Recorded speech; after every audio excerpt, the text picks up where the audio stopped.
My love has to change. You kiss me, but it's not real. Tell me what happened. Are we living a lie, baby? Is that magic gone wrong? Do you feel the same way you used to, girl? Tell me, is it wrong for us to love like this? Deep is your love. Deep is your love. Deep is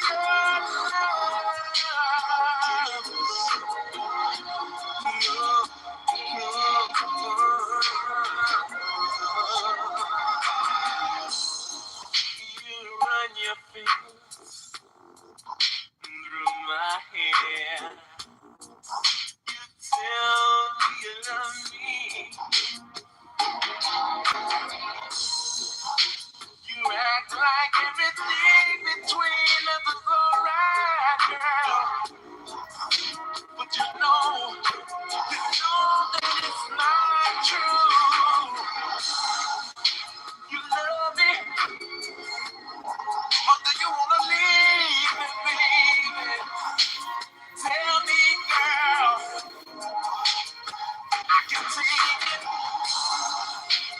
Something is not right now, no, no. Tell me I give it to love.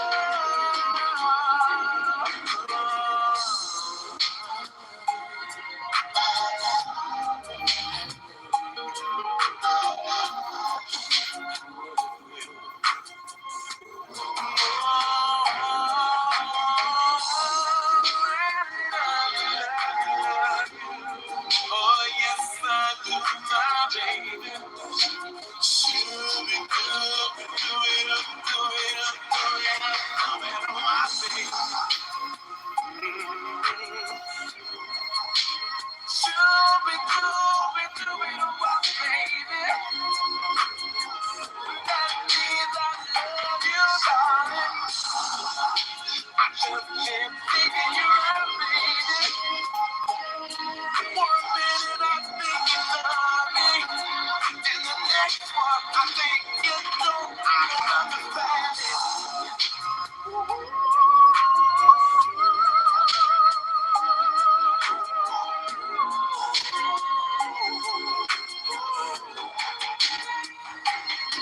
I'm just one little thing trying to figure you out, baby.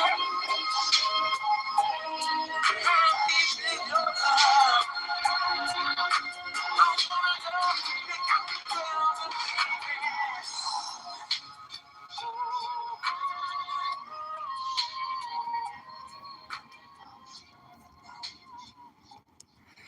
Peace, peace, peace, people.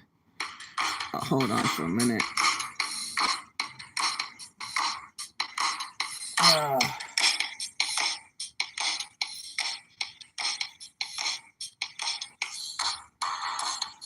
Okay, let's do this. Oh, that was strange. I tell y'all, I have a demonic phone that doesn't want to shut up when I want it to shut up. Doesn't want to start when I want it to start. Doesn't want to do a damn thing. Anyways, today's topic is going to be about this go back to Africa. Everywhere you go on social media, you're hearing various people talk about,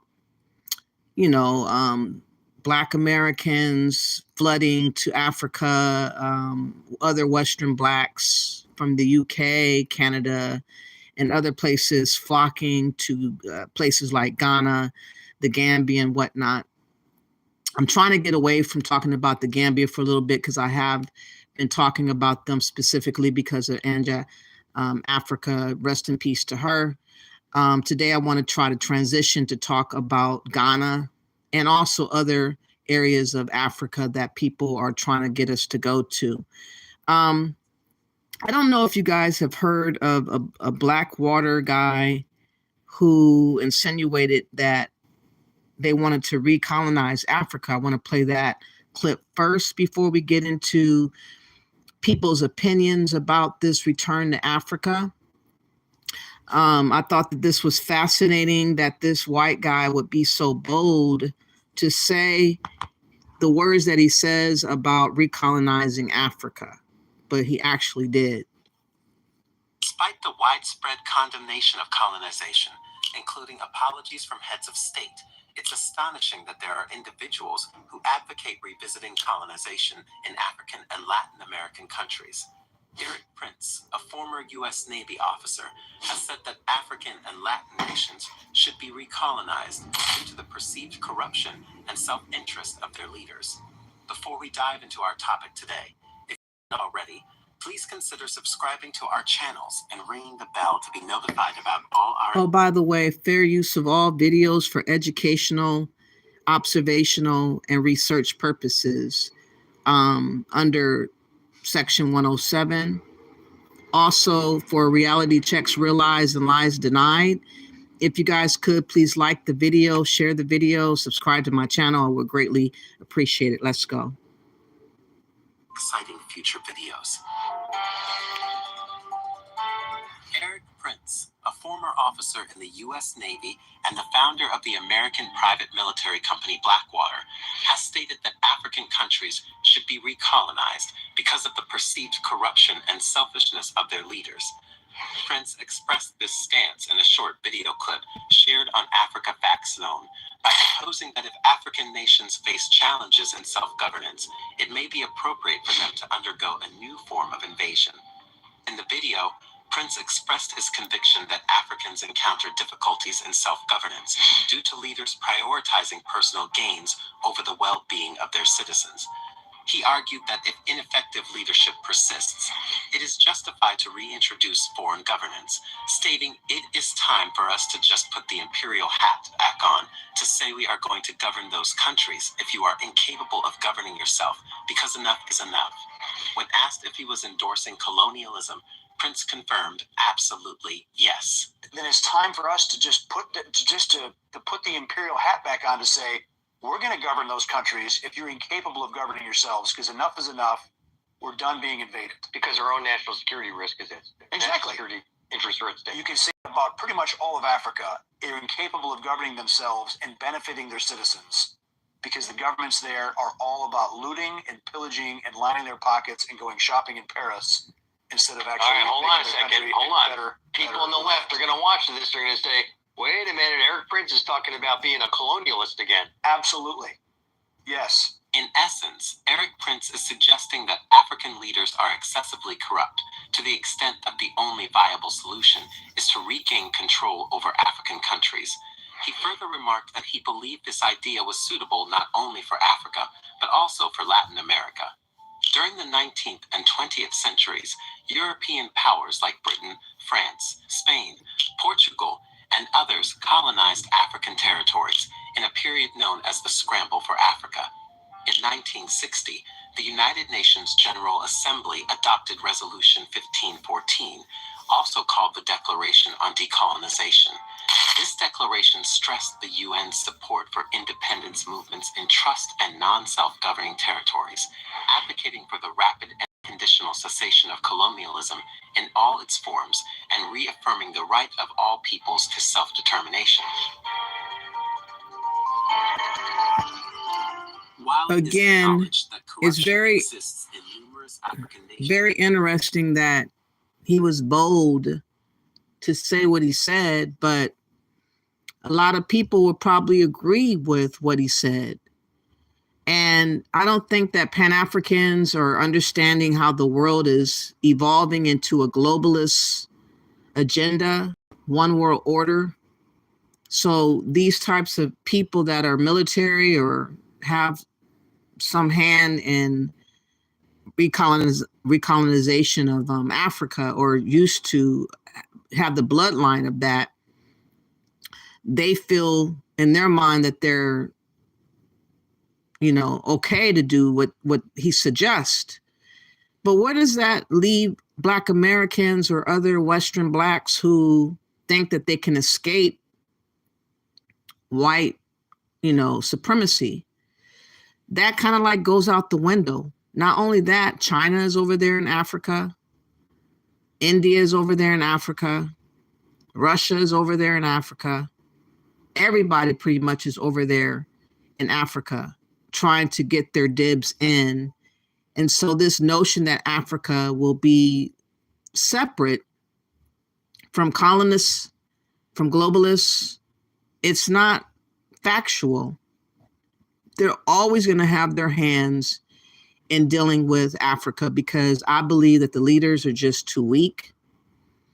I believe that it's too late for Africa to get their shit together because of what they've done in times past. They did not prioritize what they should have prioritized for many, many moons. And so they're always going to be able to be tripped up easy by these sinister, diabolic types like this white guy speaking. Proposing colonization as the sole remedy for African leadership issues is unprecedented.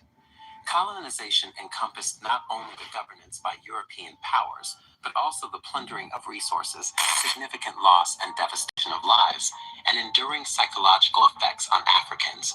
Additionally, colonization contributed to environmental degradation, the proliferation of diseases, economic instability, ethnic conflicts, and human rights abuses, problems that can persist long after the end of colonial rule.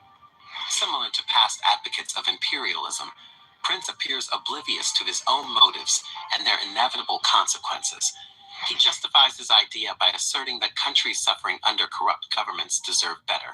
However, throughout history, such beneficence has consistently resulted in widespread death and suffering. What are your thoughts on Prince's remarks? Do you agree with him that recolonization is the answer for Africa? Let us know in the comments. If you enjoyed this video, be sure to comment. Now, the types of things that he's referring to, for instance, I don't know if you guys are aware of Sudan. It's such a really terrible position where famine is it is already ongoing, happening in Sudan with all these different wars that seem to never end. It's just a terrible situation that a lot of these places like Congo, Sudan, and other places are being ignored when people are really suffering to simply eat something. Calling on the world to stop turning a blind eye to the conflict in Sudan. UNICEF warned tens of thousands of children's lives hang in the balance. 10 months of civil war between the country's military and the paramilitary rapid support forces has left its infrastructure devastated, sparking warnings of famine. Consequences of the past 300 days mean that more than 700,000 children are likely to suffer the most dangerous form of malnutrition this year. UNICEF won't be able to treat more than 300,000 of those without improved access and without additional support. In that case, tens of thousands will likely die. Some 4 million children are among the 10.7 million people now displaced by the conflict. Deploring the lack of funds collected in previous appeals, the agency is calling for 780 million euros to help over 7.5 million of the country's most vulnerable children this year. With no sign of a ceasefire, we have to focus instead on two things: safe, sustained and unimpeded humanitarian access across conflict lines, and international support to help sustain the essential services that children rely on to survive. Currently, we have neither. UNICEF also reported a five-fold increase in verified cases of children being killed, raped, or recruited from 1 year ago. Now, that's very, very sad news. They can't handle, famine because of all these wars that are happening. And, this attitude of, wanting to take over Africa by colonizers, I'm sure is being talked about more and more and more increasingly because the world is spinning out of control. People are trying to figure out what they're going to do with all these different wars that are happening, all these displacement people, these refugees, these immigrants, these migrants that are flooding different places like the UK, United States now, and other places. And so they're trying to make excuses, I guess you could say, for their desire to go in and put the hammer down in Africa. So to believe that we could be free and we could have a paradise in Africa is kind of counterproductive when you think about how people are really trying to take over the power in Africa, which I don't think people in Africa that has power are really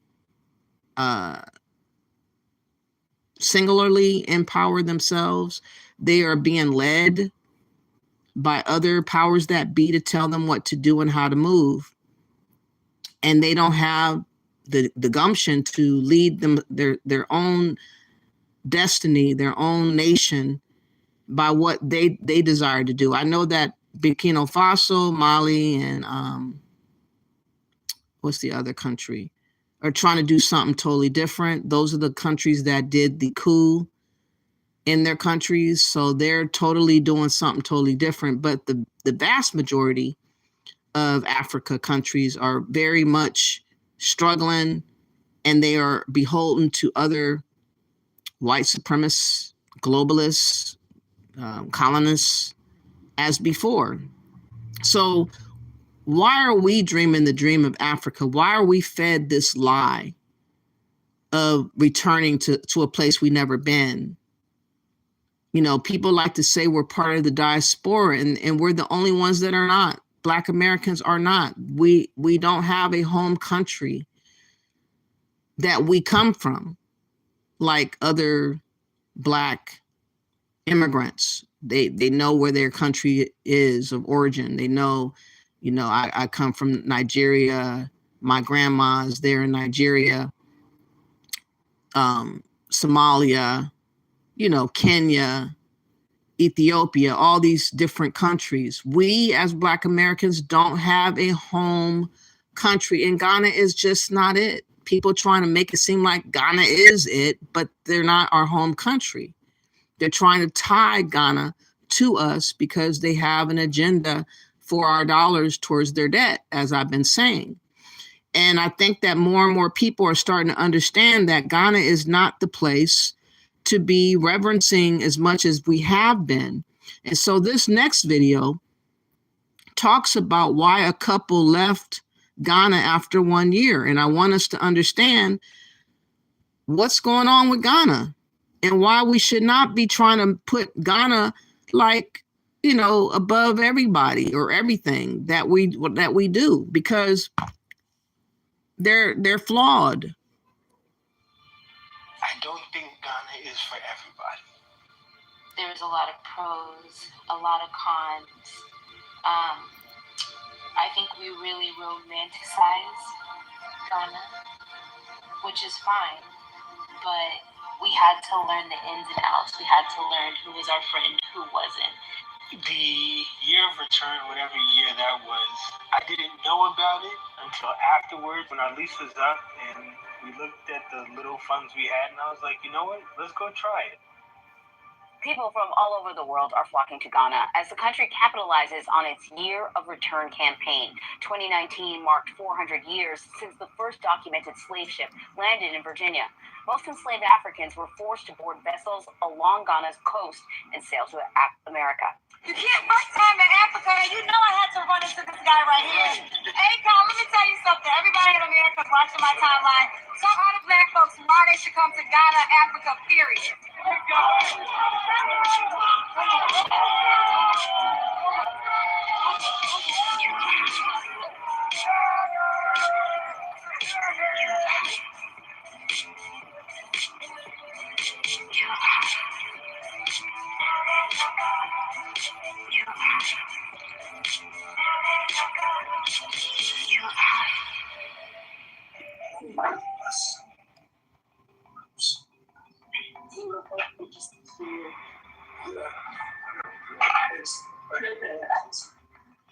you guys ready?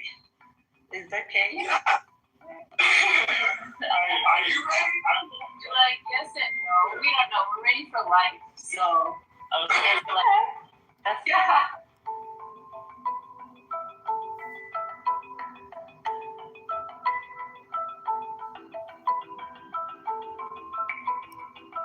My name is Juliana. I am from Texas. I come from a mixed race family, so my mom is white, my dad is Afro-Colombian. I grew up mainly in Texas. I've only been out of the country once. Well, my name is Brian. I'm originally from New York. Moved around the United States a lot, played a lot of sports, and I'm moving to Ghana. So we started, it was three of us. It was going to be a team effort, and one teammate didn't make it. It put us in a very tight situation, to the point where before we left, we were standing in the airport in New York, and we were really trying to decide, do we continue with this journey? Do we stay and say, and a lot of families were telling us stay, reassess, regroup, and come back, try again. To a lot of people that we know, it's very shocking, but to all of us, like, it has a lot of deeper roots. The fact that I'm living somewhere where I'm not supposed to be and trying to make it okay in my head just shows how crazy this is. Like, we were started as three, so we had bags and luggage and everything packed for three of us. We had accommodation for three of us. A lot of things set up, even financially, for three people. She had a lot of the documents and information and the budget that we were planning to come over here, that we all had put together and worked for. We had to figure out right there in the airport, before we left, how to pay for our COVID test to leave. Yeah, so we had paid for those things. We had paid for the Airbnb, the COVID test in New York, the COVID test that you had to take here, the Airbnb when we landed. All that was gone. So we had to call family and figure out how we can pay for all of that, and then where we were going to stay. We got too far to turn around. Yeah. It felt like we wouldn't get the chance again for some reason. It was kind of like a now or never moment. A lot of that did, I think, come from desperation of wanting to be in a place that we felt more free, and seeing him suffer through so many things, through like discrimination. It felt like we were escaping to some degree. Everything that was promised and suggested was not the case. The school and the people we were affiliated with were not exactly who they said they were. So that did not work out well, but it did not stop us either. When we made it to the airport, it wasn't finished yet, because then we went through the whole, COVID testing thing and trying to somehow find the funds for that, because they wouldn't let us out of the airport. We were there for like 8-9 hours. And then when we finally got out of that situation, for me personally, I almost couldn't think. And we stayed at a hotel in Accra for a couple of days. So this is day 2 in Accra. Everything has been amazing so far. The first 2 days, it was super active, but today is Saturday, so it's pretty chill out. For me, I didn't sleep the whole flight over. How's the chicken? The prawns are delicious. Oh, I have a shellfish allergy. One prawn, very good. Did I say chicken? Sleep the whole flight over. So I was awake the whole time, and as soon as we started to fly... I'm going to fast forward a little bit because they're taking forever to get to the most important part. It says on the video why this African-American couple left Ghana after 1 year. I want to get to why that is. Wrote it down. Oh, Lord. That's where we were, and he's like, cool. Shipped him over here. It was 2 months before we left. It took a total of 3-4 months to get here. He said, no, I'll get them there. Don't worry, they'll be there. He put them on a barrel. Next thing, I called and checked a few times, and he was like, no, they're coming. Then he asked us where we were, and he's like, cool, you're at the hotel. My wife will be there with them today. Showed up, and the barrels were there. Everything I'd put in it, nothing was touched. And I was shocked. I was shocked because getting here and realizing that's not always the case. You can ship something and it can be en route for the next... You get lost. Yeah, it can get lost. So what did we have in the barrel? So I bought over my whole sneaker collection. I've been collecting sneakers since I could get a job. We gave a lot of sneakers away. We gave a lot of basketballs and soccer balls away. But now, has the idea of charity changed? Yes. Charity is when you see a need, you step in and help. I guess charity changed a little bit in my mind as far as it's not necessarily like material things always, but how you can give your time, your energy, your passion. I was able to do free music classes with kids and give in that way. I wasn't handing them anything, but I was giving them an experience, which I was getting something from and they were getting something from. And so I learned that an experience can be just as beautiful and helpful to someone than an item.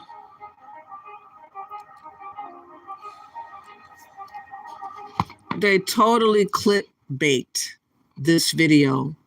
It's worthless. I was trying to do a reaction to this video stating why they left Ghana after 1 year, and they haven't talked about it at all. They wasted my freaking time and y'all's. I'm sorry about that. So what I want to do is go on to something better than what just happened, because that's flat out ridiculous. They were lame. ES from DIY House and Farm did a video today. I caught part of it. And she mentioned why most American women are miserable in Ghana. So I want to get her words as far as what she had to say. I really have a lot of admiration for her, respect for her, for how she carried herself after the drama of Prince Okoye, is that his name? Whatever his name is. After the drama of them breaking up and her losing every investment that she put into dealing with him, she pretty much had to start all over again. She found another man she got married to. They built their own situation, their own compound, which came out magnificent. And, you know, whenever you see her on video, she's always smiling. She's always happy. And I always wondered, is it an act? Because she's always looking like she has the perfect relationship, perfect situation in Ghana. And so when she did this video, I thought it was very interesting that she's talking about her being a woman and how that is not faring out as much as she had, you know, made it seem like it was faring out. So let's listen to what she had to say. I have a group, and it's a private group, but I've offered it to the public. And it's a support group for men and women that are thinking about coming here to the continent and or Ghana to live, to find love. A lot of people are coming here to find love, which I just be like, I'll be wanting to scream like, why? Like, what do you think? What are you thinking? Oh Lord, the guinea fowl. So, because we're constantly like filming and working and doing our thing, I get a lot of comments where people have really romanticized. Big moment here for Charles, who ate a big old bowl of Raisin Bran Crunch. A lot of comments where people have really romanticized things, you know, like what's going on in my personal life. And I'm like, I'm living a real life just like anyone else. And the most difficult thing that I've been trying to do since I arrived was to erect a business. And this has given me a full-blown view on what it means to be a woman in Ghana in particular.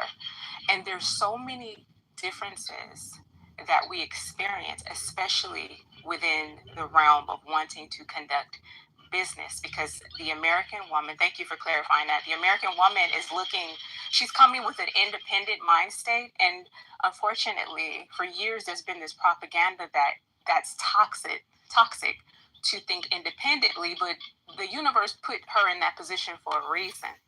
So anyways, when you have an American woman that's like dealt with trauma and have a historical background of many different things, and she enters into a new environment, she'll have to adapt to this new one, and the new one doesn't necessarily want to adapt to her. So many times we often we're kind of like overlooking the difficulties that we do have when we're here. You guys saw it in my first experience where I was having to redo a lot of things because people were not understanding my vision with the project.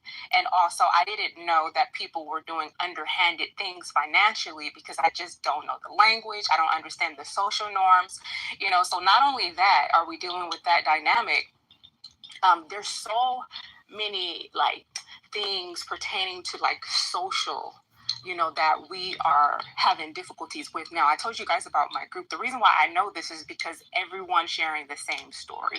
It has to with their work dynamic, the challenges that they go with that, meaning that most men don't want a woman saying things that are strong and or truthful and or authoritative. This is what I'm talking about. This is what Aja Africa had warned us about, how, women are not perceived in the same vessel as men. And a lot of men get jealous when you have a strong-willed, educated woman that takes charge. They don't like that. They think that a woman should be seen and not heard. They think that a woman should be asking questions and behind the man, even if the man is not equipped to do the things that she's capable of doing, which is really stupid.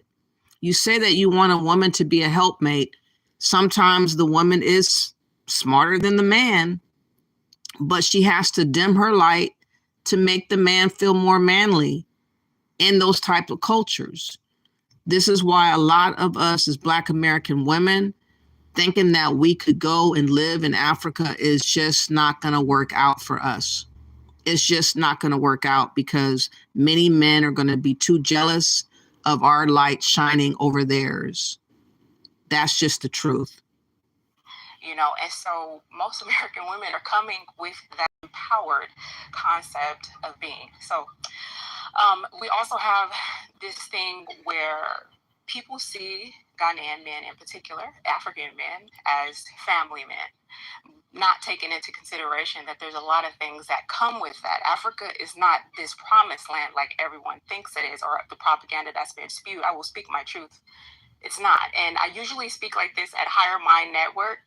But I said, my friends want to know the real because they're sending me comments, they're sending me emails about my beautiful life and this and that.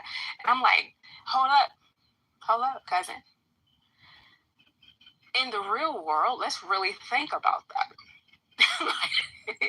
Let's really think about it. It's so sad because I still stay in the loop of what's going on in America, and it's like America is a melting pot of everything and everyone and all kinds of thoughts, but unfortunately everyone gets classified as the same, mainly Black women, as just imperfect, she's toxic, she's single mother, she's this, she's the worst, all of these things. And so when I came here, all that type of talk stopped until I woke up. Something happened to me, and then again they did it again. You see what I'm saying? See, that's what the Black woman gets. Yeah, that's what she gets. I counted a blessing from God or the universe that I have experienced what I have experienced. I have developed the brain capacity to actually think. And it's like when you come into an environment like this, all of your learnings can come tumbling down, can completely dissolve, can completely disintegrate because it's not an environment where you can cultivate all of that empowerment and that strength. I don't know if y'all feel me on that. And so, like I said, in my group, I'm listening to my ladies and, they're married, got children and all these things. And I stay quiet. I just say, we entered into this environment and these are the things that we have to learn, within this new society, new cultures.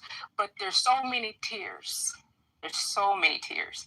And I think to myself, is that a good thing? If something is good to you or good for you, should it bring you to tears to where you feel emptiness and unhappiness? To where you feel disconnected without support? Where you feel more foreign than when you first arrived? So I can relate to these things because guess what? I was born in America too. you know. And so as this thing that I did not want to admit, this leader, I don't see myself as a leader. I see myself as a person just like anyone else out there.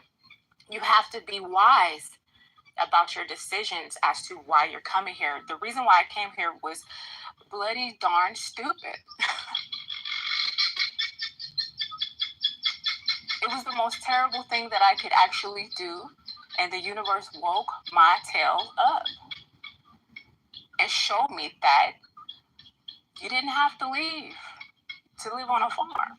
You didn't have to leave to find a beautiful black man, you know, or to be feeling loved. And the thing about it is, I wasn't in pursuit of love. I wasn't in pursuit of like things fulfilling me. I was on that spiritual tip. I always have been. But thinking that the shrines, thinking that the traditional, all of those things were going to somehow uplift me and help me, it destroyed me. And I had to build myself back up. In all honesty, what happens to the American woman when she comes here, who she was, who she learned to be in her home country, everything that her parents taught her, her guardians taught her to empower her, to uplift her, to strengthen her through her toxic experiences, they are completely almost shattered when she comes into an environment like this, because the women do not have the empowerment that your ancestors fought for. They are just now scratching at the surface. I don't think y'all hear me though.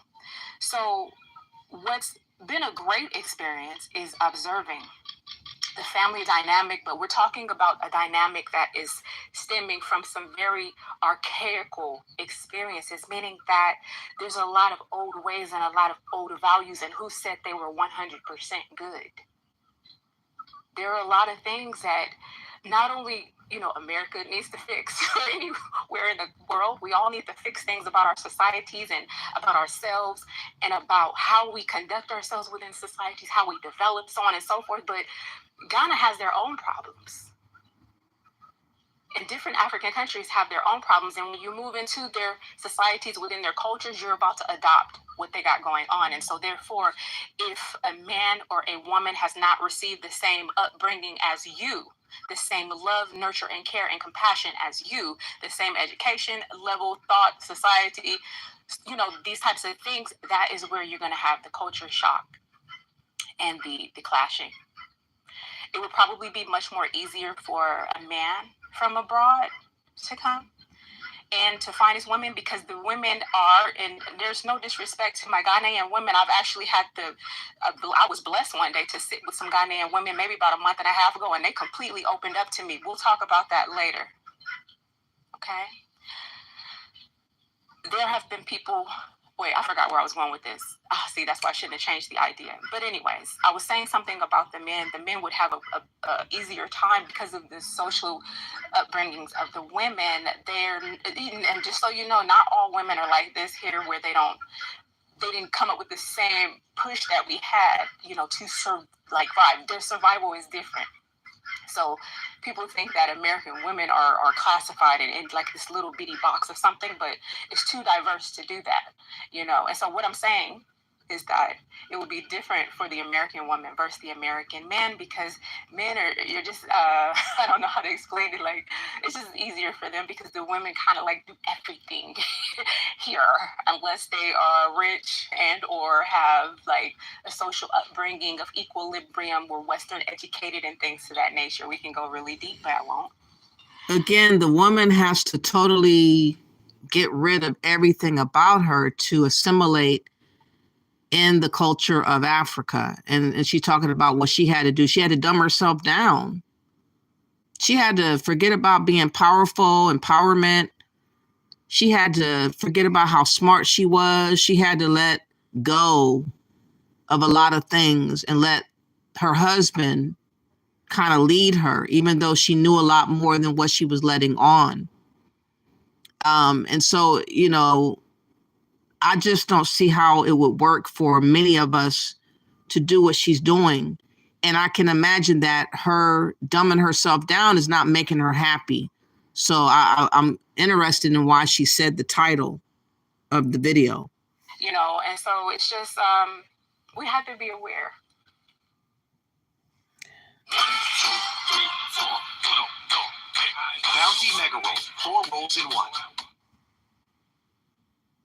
Old Spice Putty. I hold matte finish. So it's just, we have to be aware of why we come.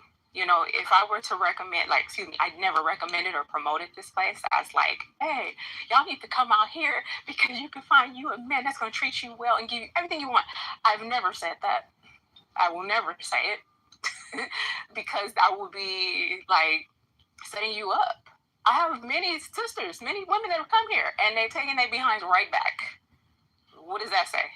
It's been cultural, unfortunately. And also, you got to remember that in America, we've like refined one another into kind of like elite perfectionists within the society, even within our trifling ways. The way that we deal with one another in relationships is we always want to make each other happy. And I don't know if that's necessarily a good thing, but we're definitely concerned about if someone's sitting sad, what's wrong? You know, that's how we are in the Western societies. If we see someone is a little sad or down or something, we can pick it up. We're very discerning in the culture. And the only reason why I'm saying this is because I've been able to sit back in a different society and see how people are not really like that. You know what I mean? And so it's a beautiful learning, but we can't be naive to think that you're going to find perfection, because most likely you won't. You won't. What you could discover about yourself is the flexibility and the stability within a relationship, that if you have differences, now this is the thing I was going to say, maybe if you sit down and talk about it, but that might be a little different too, depending on our statuses. Because communication, I find, is very difficult for me here, especially with strangers. You guys, we've shared it even on this channel within marriage, how one may say something, we don't interpret it all the same.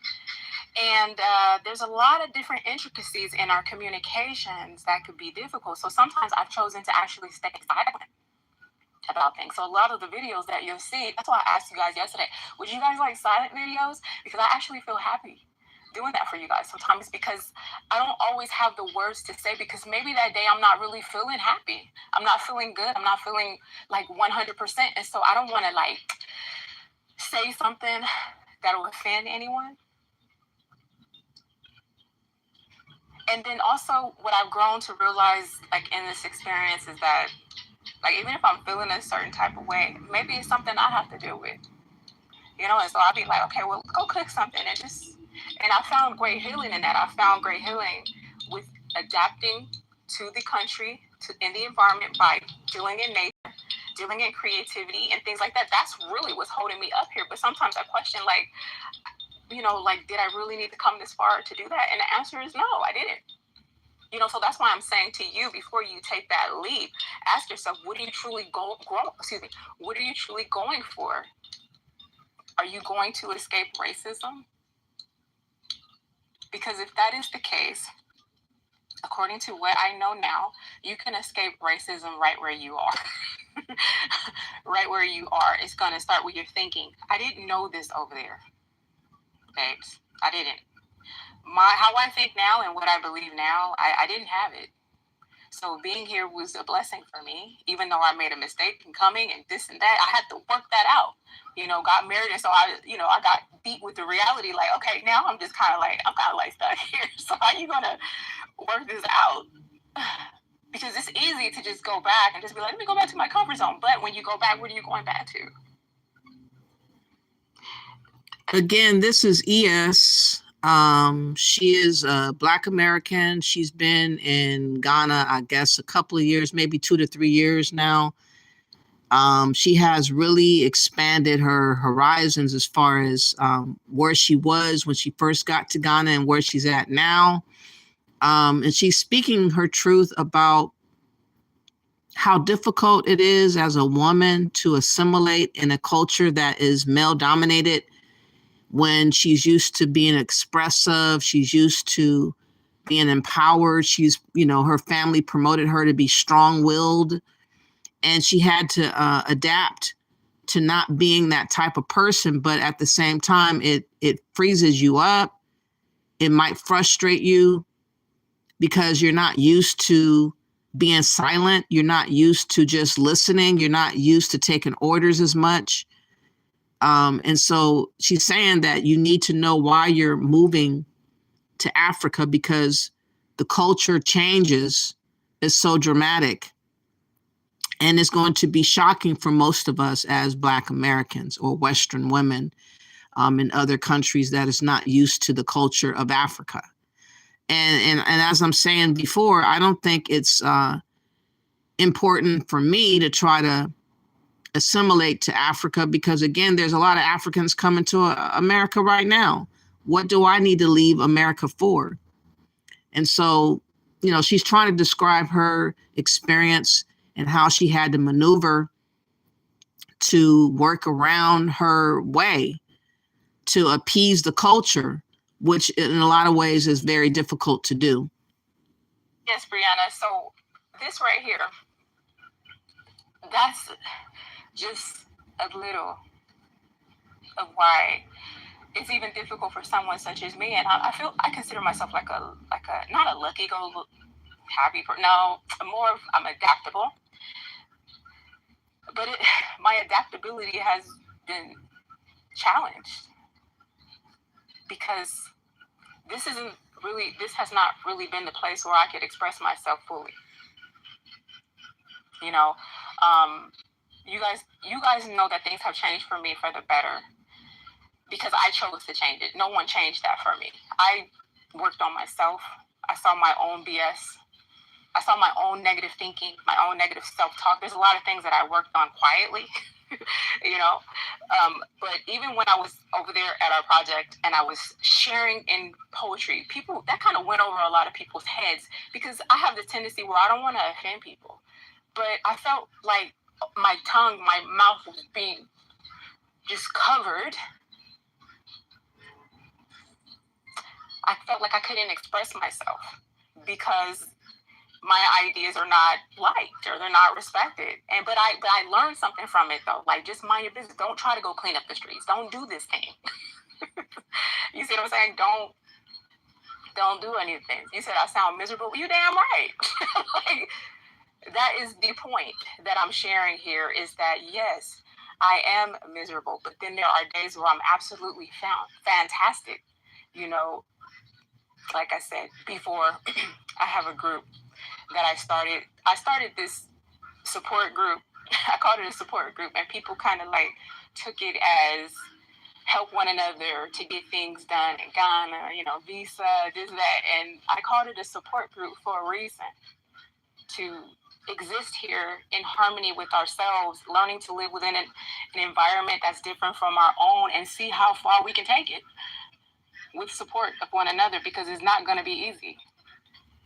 Let me see what you guys are saying in the chat room. Thank you all for appearing and watching in the clouds. If you have not yet, please like the video. Please subscribe to my channel. Day Lightly says, human is the only race. We are from everywhere. My opinion is that, you know, we're not the same. We should accept our differences. I am an American. I can never be an African. I can never learn their culture. I'm not interested in learning their culture. I'm not interested in changing who I am. I mean, if I do want to change, it's within me that I see things that I need to improve on, like my health, like acquiring more peace, like trying to find a better way of sleeping better because I'm insomniac, things of that nature. But I don't want to change myself to appease a culture. I just don't, I'm not interested in that. And so, no, I think that we should respect our differences as people, not trying to change just to suit people that don't really care about me to begin with. It's just not something that I ever want to do. You said, including the states, Day Lightly says, OJW says, people need to change the culture around race and not let the color of our skin define us, but the content of our character.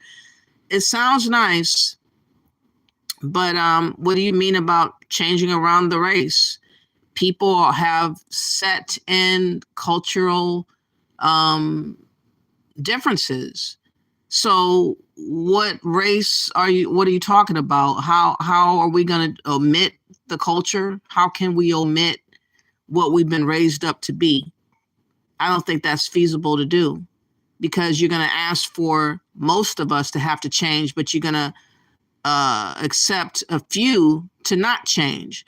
Who is going to be the ones that's supposed to be the ones that we're supposed to cater after? None of us are going to really want to do that. I don't. Day Lightly says she thought she was going home and her home is here. Yeah, she realizes that she made a mistake in coming to Ghana, but she's lucky to have her husband.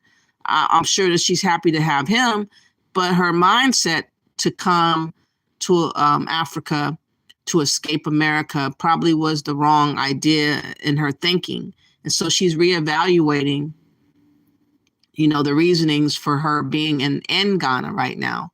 And she's kind of like expressing herself. Mr. Speedy Spacely says, new channel. No, my channel's been around for about a year now. I had another channel, though, that was snatched away about a year ago, and I had to start this new channel up. So I would appreciate if you would subscribe to this channel. Let's get back to what her evaluating of, coming to Ghana is all about. I haven't found anybody that has talked on this level without trying to bash the country. There's no need to bash the country.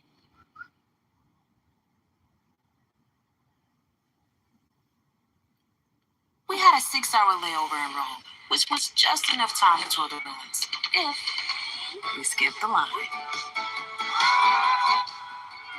Explore over 300,000 travel experiences you'll remember.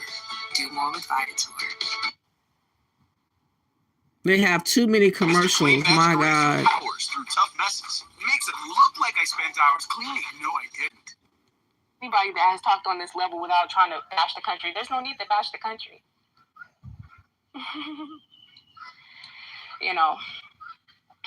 See what I mean? Like, I don't know. I just find comfort in sometimes not saying anything, because if I say something, is it necessary to say the thing that I'm bothered by? Maybe not. Maybe that was the problem, in the West, that we were given too much acreage to speak. I don't know. But you guys need to know how I feel. Would I recommend, especially coming here to the North? No.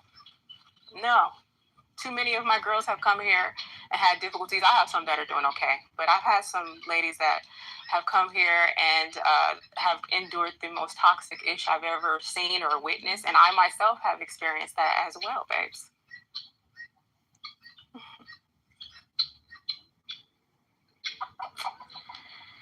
At the end of the day, y'all, really, Kitty been bad lately. She been eating all the baby rabbits. So I was going to say something, but then I got distracted by the cat. But I was going to say that I wanted to do this webinar where I shared my own personal expertise about what it's like to marry, or what to expect when you marry or commit to an African American woman, because we have history. Check out who? No. Oh, that won't last long, Jeffrey. That's a lie. She's under the spell of shrines. Don't get me started on that. Don't. Okay? I've been here for 5 years. I know what time it is. So I wanted to do this webinar. Share with the men, African men, diverse men, what you can expect. We're talking about from the history up into different educational levels, so on and so forth. I have a whole list of these different ideas. And so sometimes I tend to throw it out there to kind of like test the waters to see how people will respond. And I don't think that a lot of people are really ready for truth in this world anymore. And so that is a part of why my whole YouTube experience has been, let me just go cook something and just be in the garden. Because it's not that I don't have anything to say. It's just that people don't like the truth.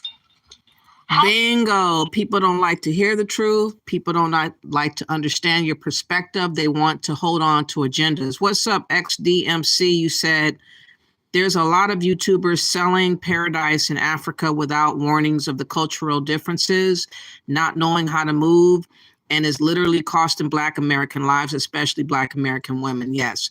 And I'm sorry about the other day when you mentioned that you spoke to Anja Africa on the, I think you said the 13th of December. I forgot the new year just happened. So it wasn't that long ago. So she was in the land of living almost mid-December when you spoke to her. And I wish that I would have had a link for you to come on to talk about what you guys were talking on. How was she doing? Did she seem like she was herself? Or did she seem like she was changing? And, you know, as far as what you feel like, do you think that she was herself when you spoke to her on the 13th of December? That's what I wanted to ask you. And no, it wasn't a long time, but like I said, I felt like if they got off their butts in the Gambia to do the money fundraising for her to get a ticket, that would have been a lot better for her to have gone back to America to collaborate or get her mind settled, to calm down and to reassess what she wanted to do. No, she wasn't. She was not herself. Oh, wow. Okay. So she was deeply tormented. And she really could have used a ticket, a two-way ticket to leave. Like I said, you said, I saw a change in my friend and I was beating myself up for not acting on this. Wow. Do you have a channel, XDMC? Do you have a YouTube channel where you could open up a panel? I don't have a laptop. I just have phones. So I'm kind of leery about getting StreamYard, because I don't know how usable I could use the StreamYard with just my phone, because a lot of times my phones get overheated after like an hour and a half. I start having complications with my phone. So this is why I didn't get StreamYard yet. I'm considering trying to sign up for it though, so that we can have an open dialogue better. But, you know, I'm interested in what she was saying to you, and you're saying that she was not acting as herself. Swift says, as a nation, we got to stop seeing color and stop letting it divide us. Love thy neighbor. I love anyone that loves me. I don't hate white people unless they hate me. I don't hate any other race of people unless they hate me. I have been blessed by white people before. I have been blessed by Mexicans before and other races of people before. So I don't have the type of hate that people are trying to use propaganda for me to hate. Oh, the white people did this to your people so long ago. You need to hate all of them. No, I don't. I hate only the ones that display disrespect, display hatred towards me. If they don't display it to me, I don't hate nobody. For what? They haven't done nothing to me. And a lot of times they have blessed me a lot quicker than my own race of people. They have let me down. My own race of people have let me down. And a lot of times other races of people have come through to rescue me or come through to give me something that I would never have gotten by expecting that from Black Americans. So that's why you said, baby, okay, I don't know what you're talking about right here. So you're going to have a timeout for that. You gotta make sense when you come in here. So I'll give you 10 minutes to think about that, Nathan, but come back with some sense or you're gonna get blocked, okay? But how you doing, M. Santora? Thank you for coming through. But let's get back to her assessment of her being a woman and living in Ghana. Can I not be miserable when people can't handle the truth? I embrace the truth as hard as it is, as painful as it can be, because the truth allows for growth unto the next level. Surface Sweeper dry cloths grab dust and hair and lock it away. Better than a broom. Love it or your money back. Growth unto the next level. You say put it out there to find its audience. Well, that's what I really like, honestly. That's why I opened up that Higher Mind Network. I was like, well, I can't really, like I said, I don't want to offend people when it comes to like the Ghanaian experience, because how I feel about things is not offensive to me, but it can be offensive to someone else. You know, and so another thing that I keep saying after I say this thing is that it always brings me back to myself. Well, is it really a big deal? Why would anyone ever go to a different culture or country and want to change things? Maybe it's you that needs to be changed. Yeah.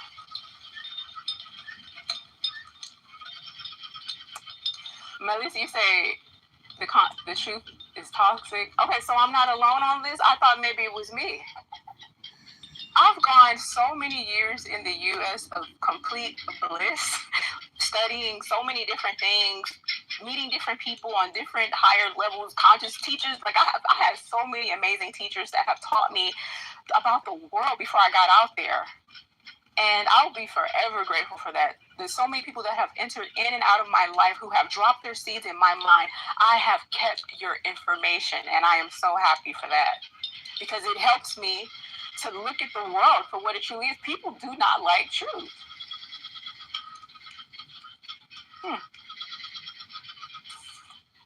Yeah. People do not like truth. They'll sign up for some drama in a heartbeat. But when it comes to the truth, my goodness, I'm like, how long shall this be? You know, and I see it a lot on social media too. Everyone wants to be entertained. I get that. I mean, I get it. But I think it's just different levels of course, the consciousness, things that attract us, things which, repel us. Like, as an example, YouTube's algorithm doesn't really work on me. TikTok's algorithm doesn't work on me because I don't have set patterns by which I watch all the time. And so I'm in social media and you can see my bubbles. Oh, Lord. Or you said, I like your, oh no, you said boobies. Okay, George, come back again when you can talk right. I'm going to give you a 30-minute timeout because that's not appropriate, George. You can't see her boobies. So stop imagining boobies. You should be thinking about what the discussion is on. Now I want to take a break from that because for some reason her platform has a lot of commercials and it's really distracting me.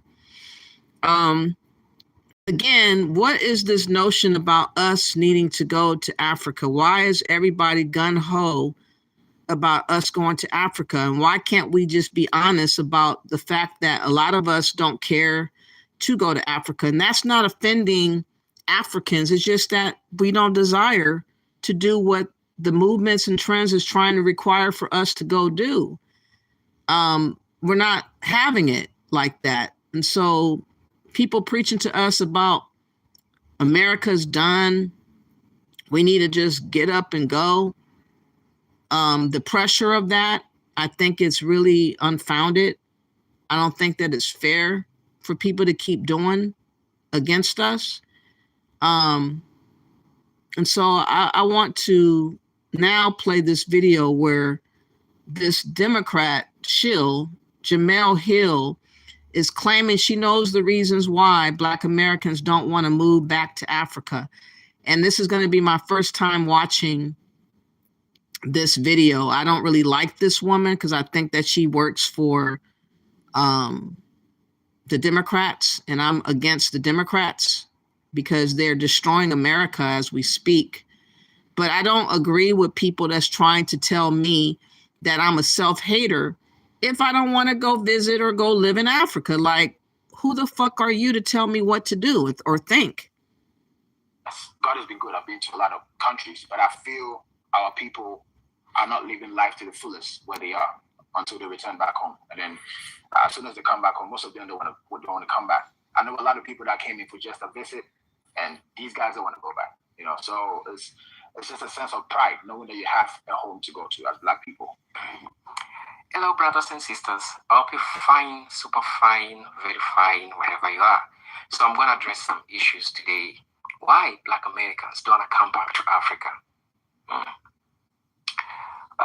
This question is so multi-faced, and just before that, I want to give it a little. But why won't he ask the questions of why Africans flee in Africa?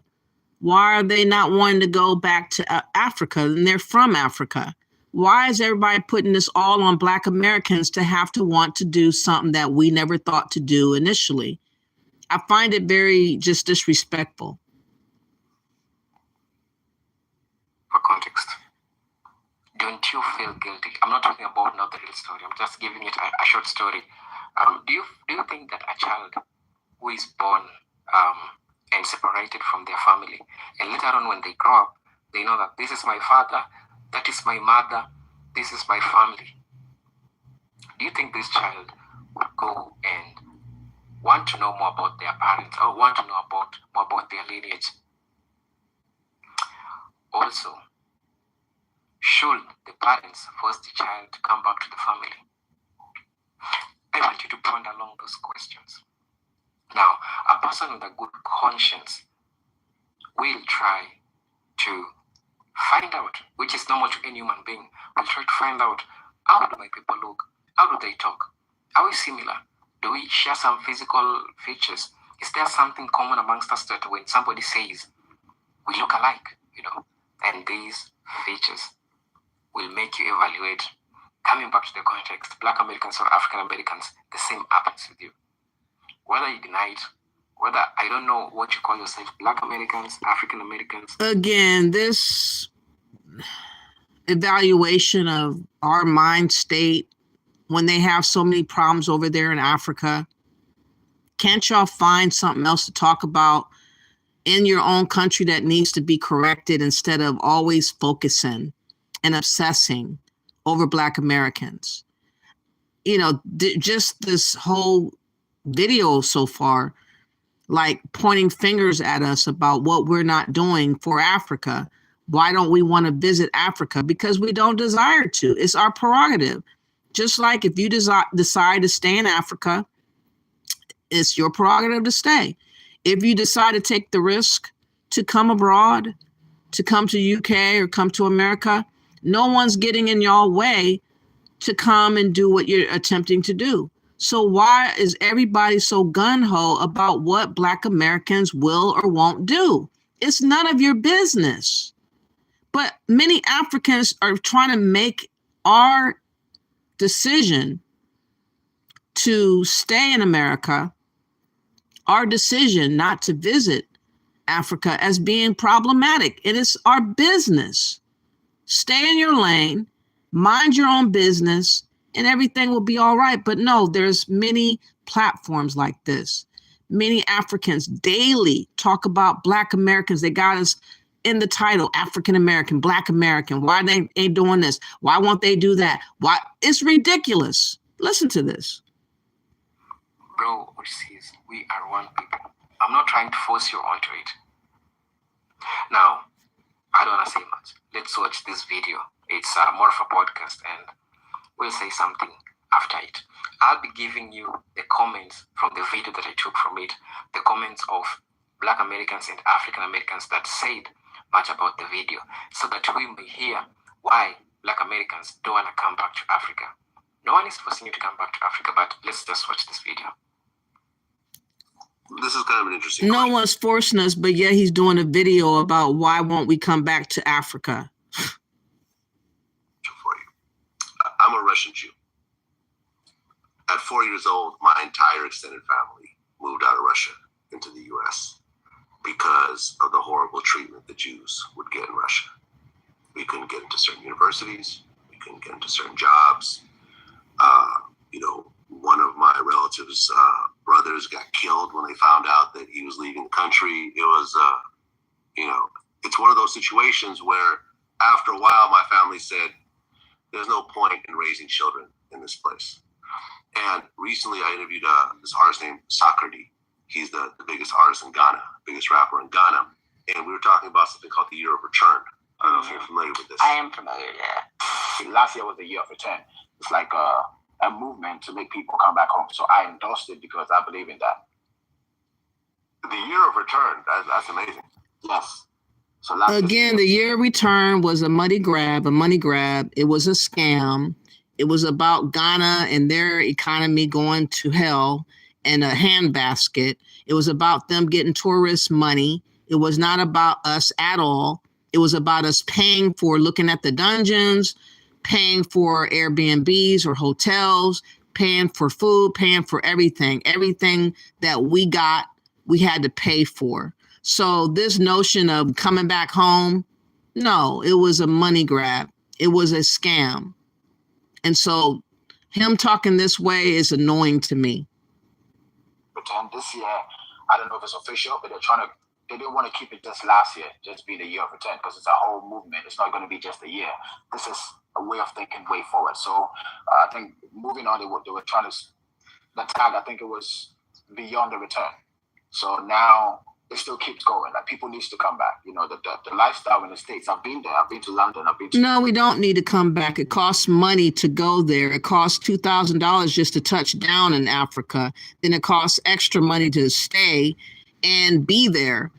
Everything is costing money, and a lot of people are losing a whole lot of savings going to Africa, and I don't see the benefit of that at all. Just because people say so does not mean it's a benefit.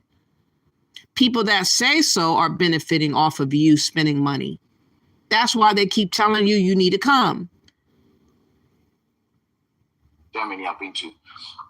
Yes, God has been good. I've been to a lot of countries, but I feel our people are not living life to the fullest where they are until they return back home. And then as soon as they come back home, most of them don't want to come back. I know a lot of people that came in for just a visit, and these guys don't want to go back. You know, so it's just a sense of pride knowing that you have a home to go to as Black people.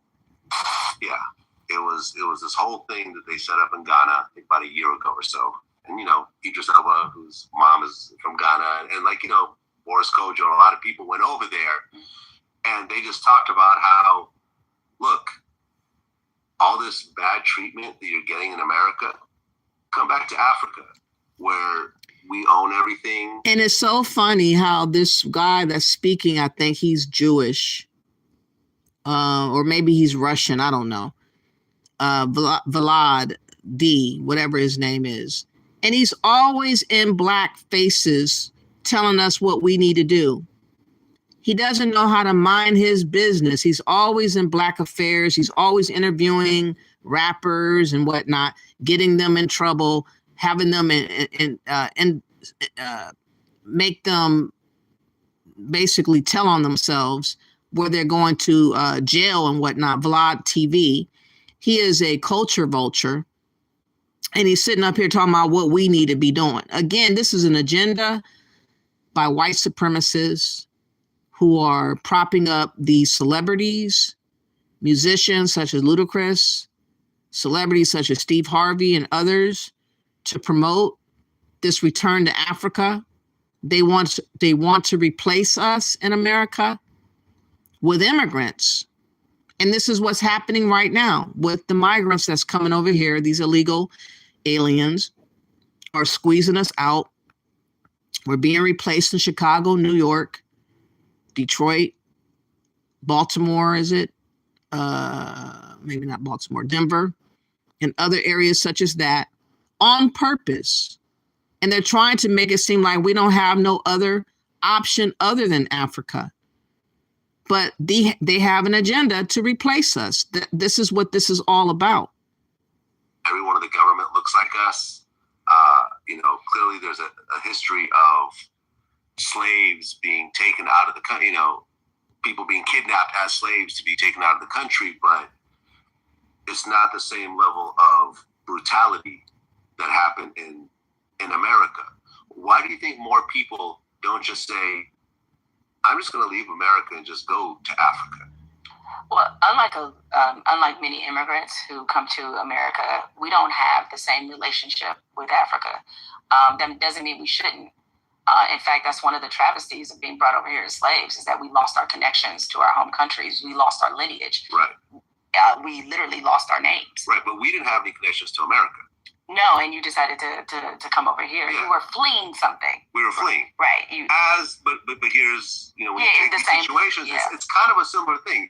And, you know, I mean, there's the whole racist, you know, go back to Africa. That's not what I'm saying. No, I know. Yeah. I'm actually saying, hey, look, you know, and for example, I just interviewed Akon, who's made millions of dollars in Africa.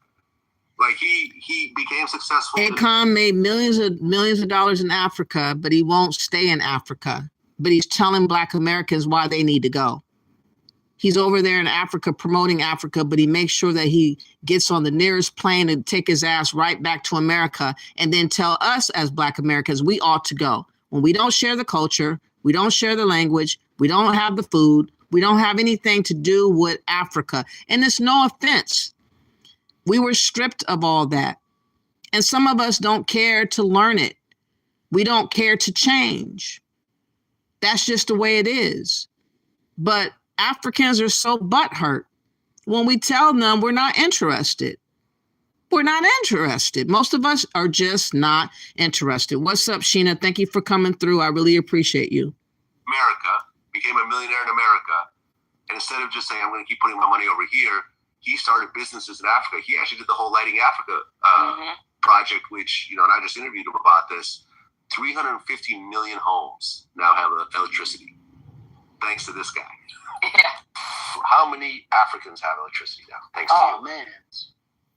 I couldn't even estimate amounts, but we're literally in 16 countries now. And Africa got, man, I couldn't even tell you, bro. But we're probably close to about 350, maybe 400 million people with electricity now. 500 million people have electricity. Yeah. Thanks to you. Do you ever just sit back and say, God damn, man?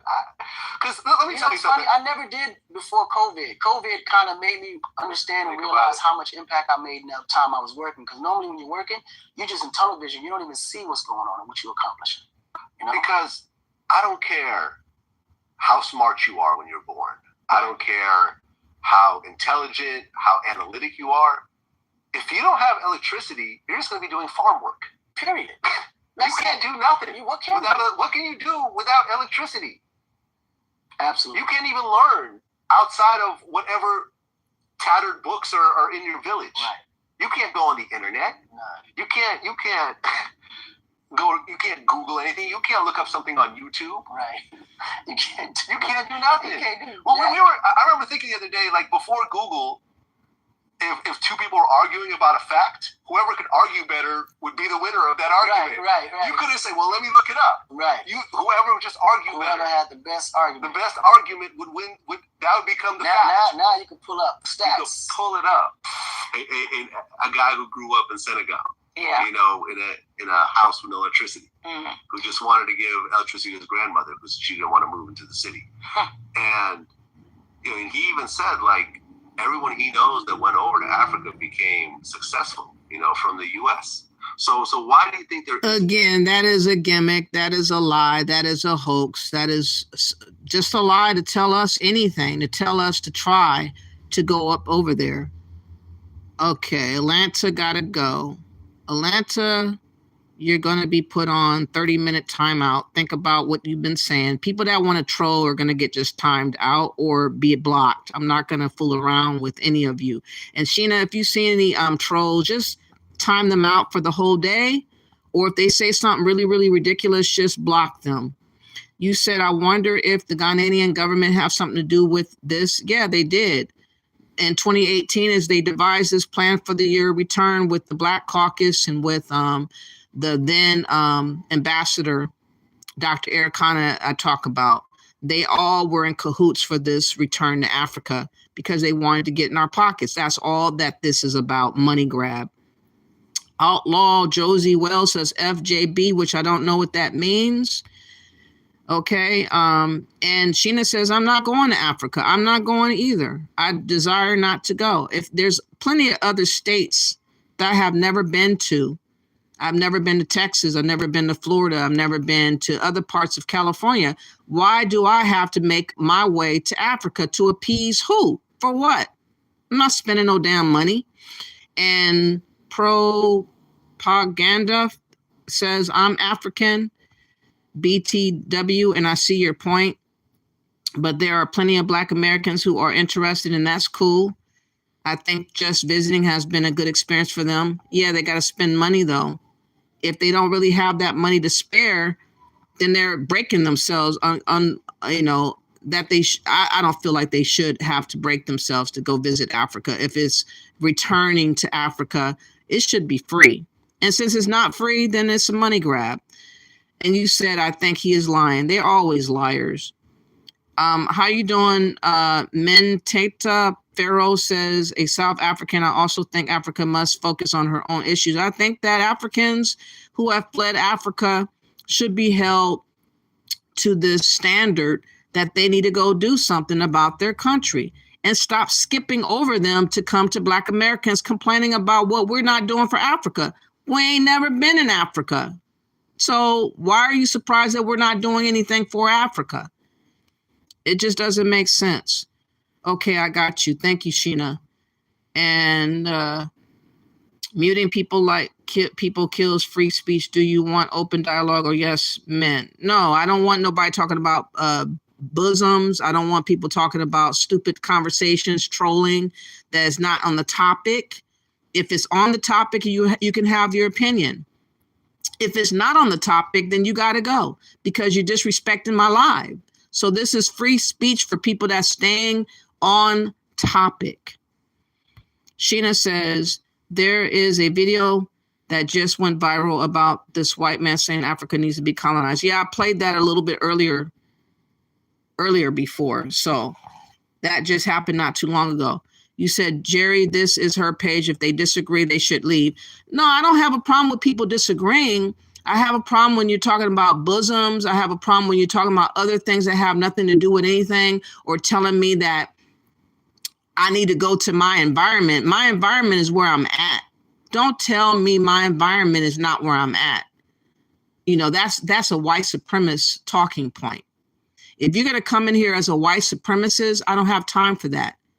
If you're going to listen to what I have to say and conversate with me respectfully, then you can have an opinion. But if you're going to say some rude stuff talking about you need to go back to Africa and all this other type of crap that what racist white people say, I don't have time for that. I don't have time for that. Buck dancing for non-Black acceptance never ends well. I don't buck dance for anyone. I'm living my life as I've been living. I've been in here. I've been an American for over 50 years. What are you talking about?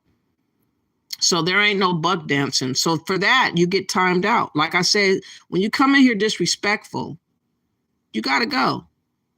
You got to go. You're buck dancing in the no man's land now, being timed out. How do you feel about that? Still enjoy your perspective of thinking. Thank you, Alexis Fowler. Oh, you're still around. How you doing? What's this one says? Unusual danger. Hello, I just want to say I hope you have a good day. I really appreciate that. Thank you for that. And hi, Tyler Bogle. Uh-oh, there ain't no uh-oh. This is, you know, we're going to get back to this video, though. She hasn't even answered the question of why we supposedly not coming back to Africa. I'm confused. So why do you think there isn't more of that type of push? I think the reason why it's not a legitimate push for us to go back to Africa in this positive sense is because there is a disconnection, I think, between African Americans and the country of Africa. Some of it is... Continent of Africa. Oh, I'm sorry. Thank you for correcting that. Sure did. Okay. Sorry. But I think there is a lot of disconnection between African Americans here and the continent of Africa. Yeah. A lot of it has to do with we're not comfortable admitting it, but many of us, especially those who have never been to Africa, hold perceptions and biases about what Africa is actually like. Right. And I mean, we don't hold biases. We see things as they are. We can pick up and get documentaries. We can watch the news clip. When I talked about Sudan, for instance, having a famine right now, was that being biased?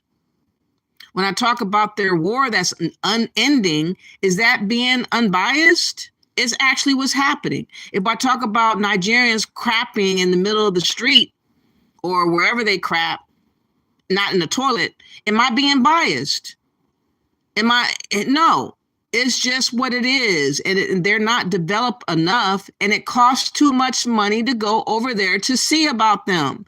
I'm not interested in spending $2,000 or more to go see Africans when I can see them here in America.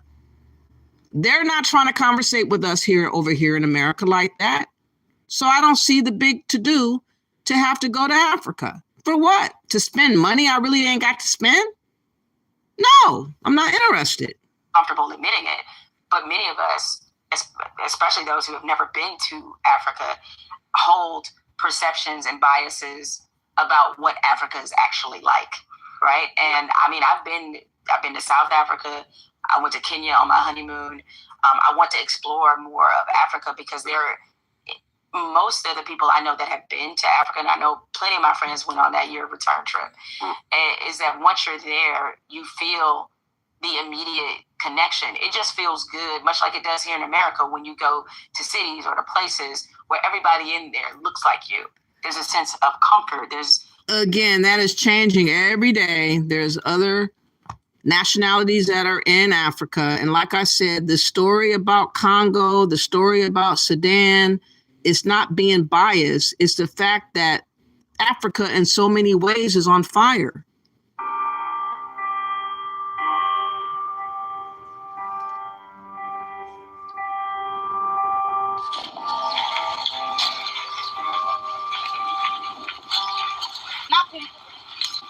Kwangu Kigumba, mimi nakumbuka mashamba zangu, nakumbuka nyumba yangu, nakumbuka hizo nilikuwa sishinde njala. They have food problems. They say, however, today we are simply living off of cutting firewood. They have food problems. Am I being biased? This is what's going on in Congo right now. I could show you Sudan. I could show you problems in Ethiopia. I can show you problems in Nigeria. I could show you problems in Ghana. I could show you problems throughout the continent.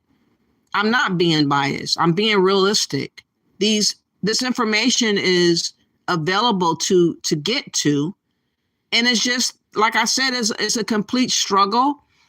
And the cultural differences are immense. And I'm just not interested. It's my prerogative if I am interested. If Africa was calling me without other people trying to influence me, it would be different. But people are trying to force feed us Africa. And I think that, again, it's an agenda to try to pry us away from America.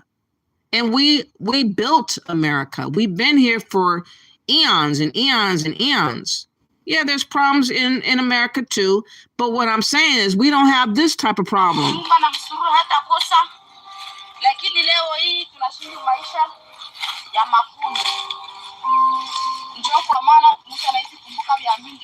That's why we remember home so much.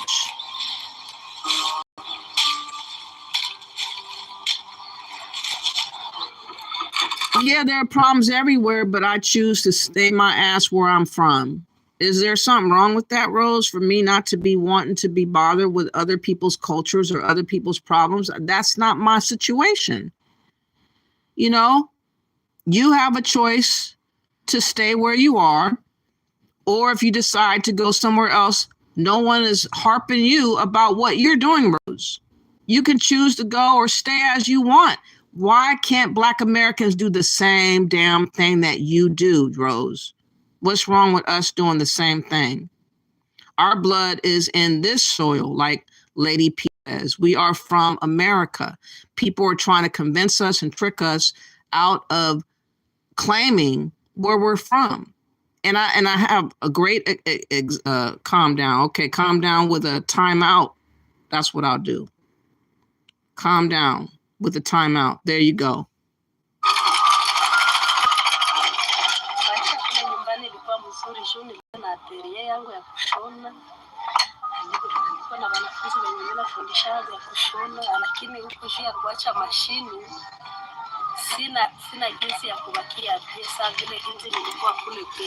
Again, this is not being biased. This is the reality on the ground in Congo. In fact, there was a story that I was going to talk about where people were using rape in Congo as a means of subduing the women. Let me see if I can find that video. But again, it's not my reality. And I don't care to know the reality, what is going on in other parts of the world. Now, oh, I can't play this because this is Vice. Vice will knock my channel down, but they use rape in the DRC, according to Vice. And then they get rejected. The women that are being raped are being rejected, according to Vice. We're talking about femicide that happens also yesterday in Africa all the time. You guys don't care to talk about that kind of stuff. I talked about girls being force-fed to gain weight for being more pleasing to men in Africa. That is not my culture. And I don't want to know that culture. I'm sorry. But a lot of people feel like we should join in the festivities of what's going on over there. And I'm like, no, we have our own set of problems here in America. And we're dealing with that right now. A journey into a forgotten conflict. In Sudan, a civil war has been raging for almost a year now. 10 million people are fleeing the violence, more than in any other crisis worldwide. Of these, 250,000 internally displaced persons have found refuge in the Nuba Mountains. Since the war broke out, it has been almost impossible to report from Sudan. Visas are not granted to foreign journalists. But with the help of an aid organization, we were able to gain access. We are here to talk to people whose stories would otherwise not be heard.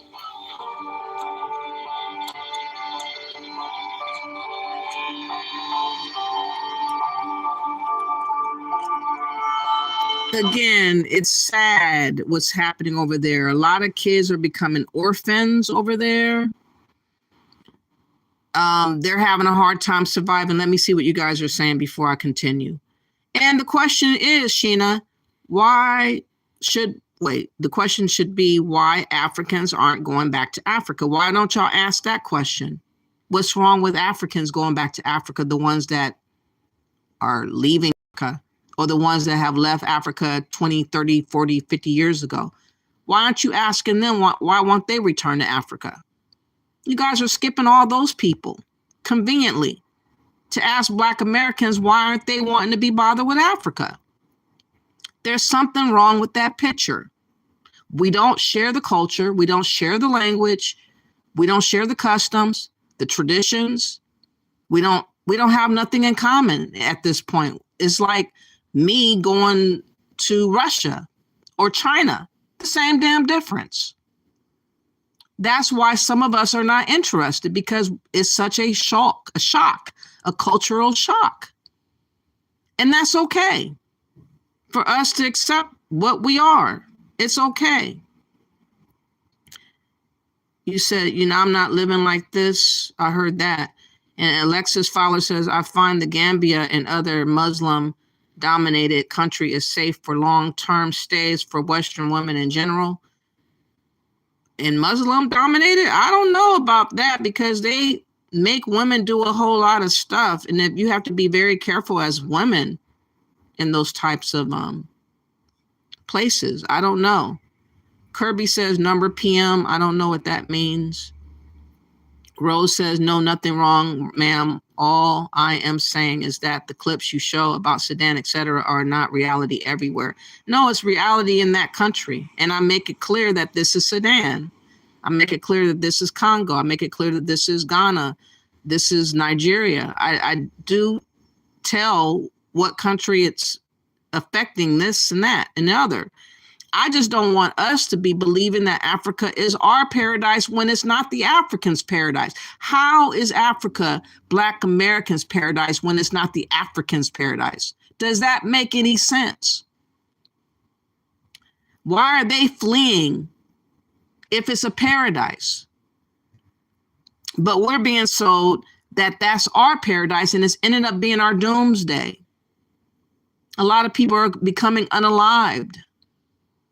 A lot of people are becoming bankrupt, homeless, missing, defrauded, scammed. That's what I see when I talk about and I pay attention and observe all these different people that go to Africa for a long, extended period of time. Now, going to visit for a week or two, After you spend all that money, yeah, you might have a good time, but you're going back to America broke.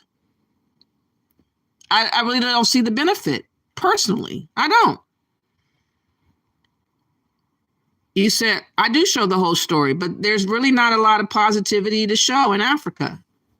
If you could tell me where the positivity is, tell me where to go. I don't see the positivity.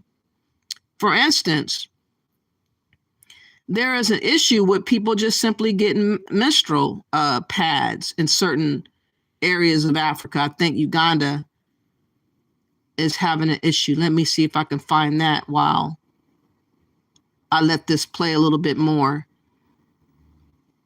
But the problems that Africans have in Africa, I don't want those problems. Not to say that our problems are not pressing enough. I just don't want to have those type of problems. They're different problems, but I don't want them.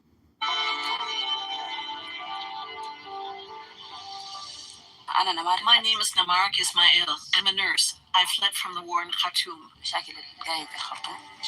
My name is Shadia Hamdan. I was in Ketbel and we were attacked and my children were murdered. My name is Hana Hamuda. I fled after having lost my 2 children and one of my legs.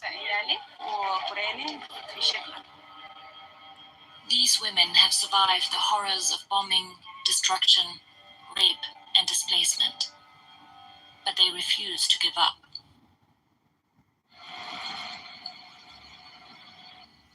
We're traveling in a United Nations plane from the South Sudanese capital of Juba towards the Sudanese border. Upon arrival in Yida, we continue by car. A couple of hours later, we prepare to cross the border into Sudan. The only indication of its existence is the red ribbon. We're headed to the Nuba Mountains in the state of South Kordofan in the south of Sudan. The region is controlled by the rebels of the SPLMN. For nearly 4 decades, they've been fighting against the Sudanese central government. The rebels are demanding more self-determination and a secular self-government. They say that for too long, their brothers, the Nubians, have been discriminated against and oppressed by the elites in the capital Khartoum because of their religion and ethnicity. The region has been neglected, lacking roads, medical staff, humanitarian aid, and food. International NGOs are only allowed to operate with permission from Khartoum, and the war has now almost completely cut off the already precarious flow of humanitarian aid. We've reached the Agiri camp. Around 10,000 people live here. Most of them fled from Khartoum and the surrounding area when fighting broke out between the Sudanese army and the paramilitaries. Hana Hamuda is one. Again, this is specific to Sudan. It is sad what has been going on over there in the last year. There's nothing I can do about changing anything about it. But it's sad. And these are the conditions on the ground in Sudan right now. You guys want us to put Africa on a pedestal and worship Africa. And I think that that is what's going to get a lot of Black Americans and other Western Blacks in trouble, because they're going to put on these rose-colored glasses and look at Africa as this place where it's supposed to be paradise for them, and it's going to end up being a devastating end for a lot of them, either financially or them close to losing their life, if not losing their life. And that's what my goal is to showcase the truth about what is going on over there in Africa, because too many people are lying to us every day about how perfect Africa is. And it's not perfect. And it's not good for a lot of Western women because of the clash of the culture. Because of the clash of the culture, how women are looked upon as being property, how they're being treated. I don't want to have nothing to do with that. That's my prerogative.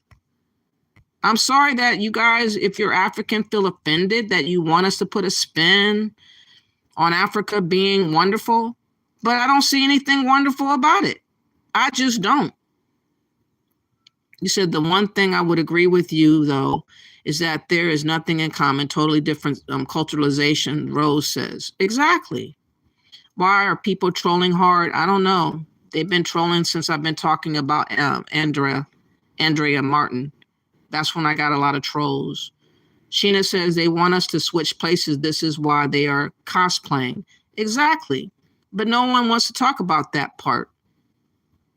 And you said the fact that you have this really narrow view mindset about countries in Africa is probably why you ought to visit. I don't have a narrow mindset. I have a realistic mindset.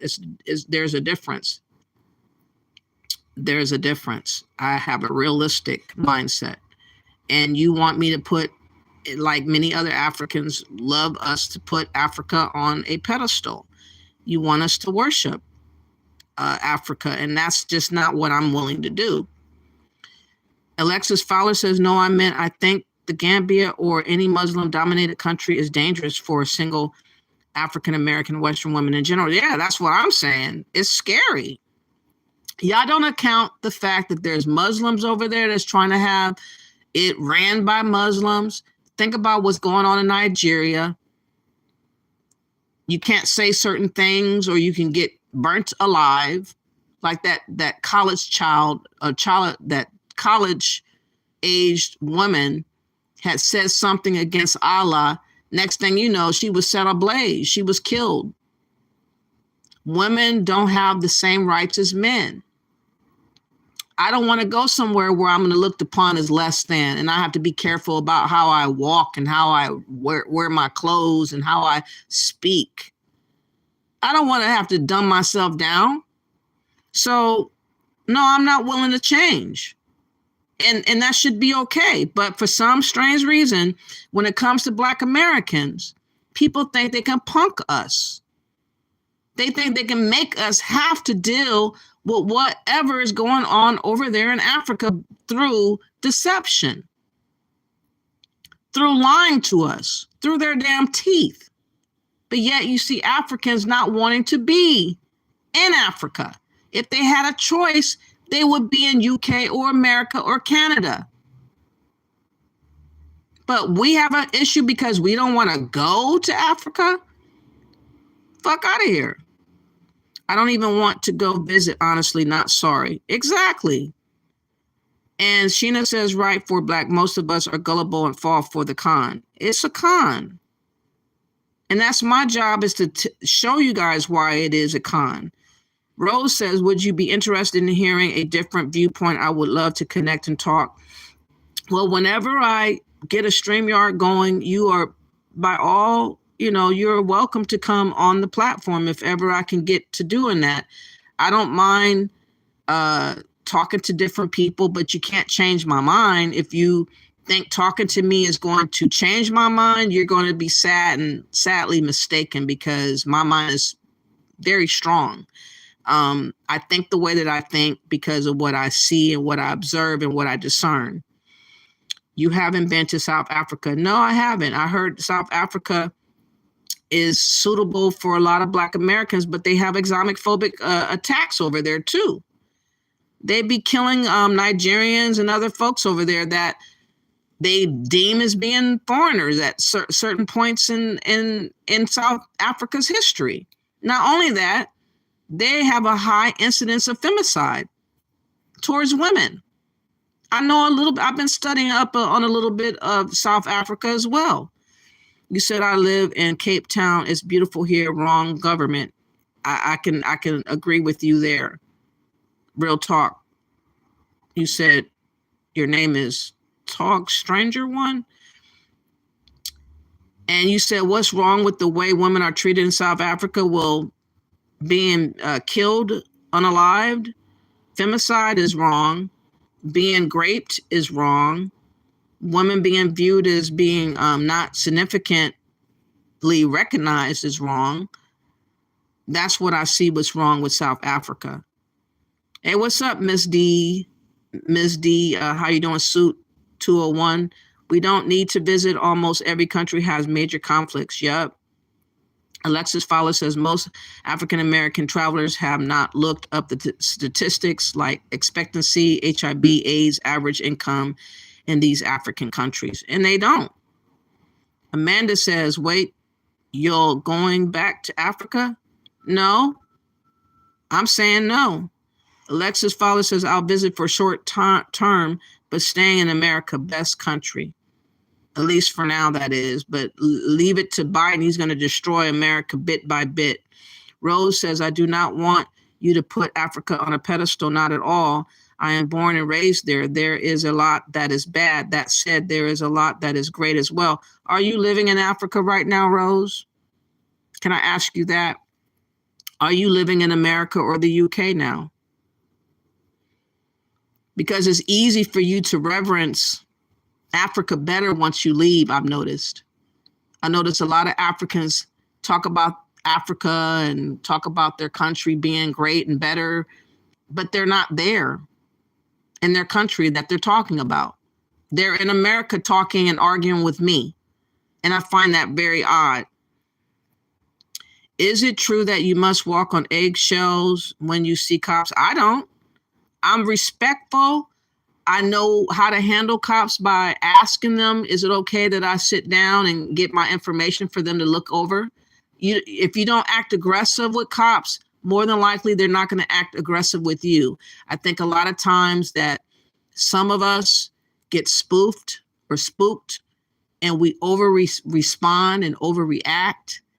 And when we do that, it makes the cop think about other thoughts about why we're acting so weird, which causes them to be more aggressive than need be. No, you stay calm, cool, and collected. You say, officer, can I get my ID? And they say, yeah. Would you mind if I have a seat?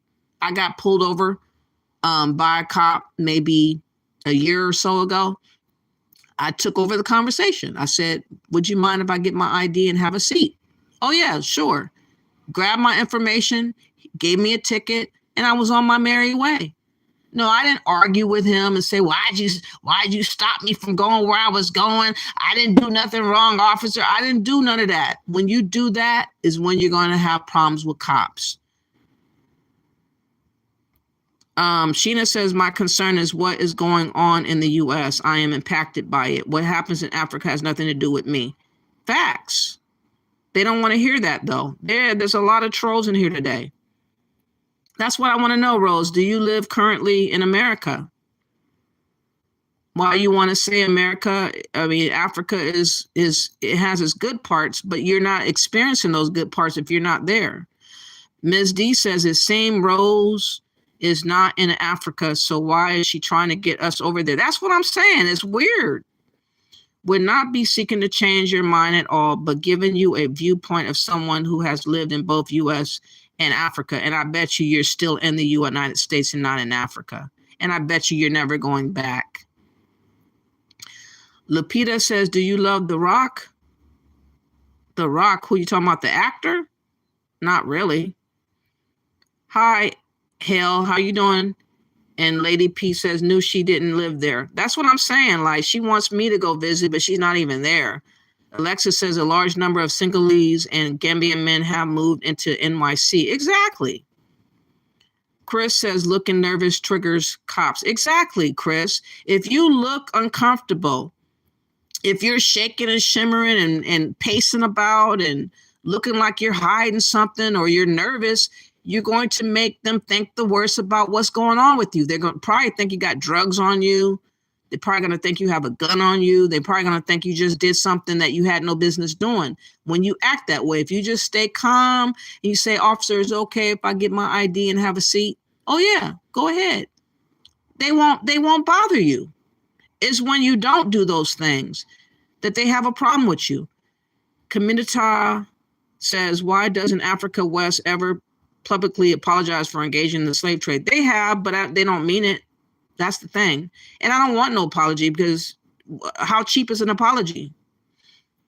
Enzo says, so yes, during COVID, we did have a higher rate of gender-based violence, but violence in general increased.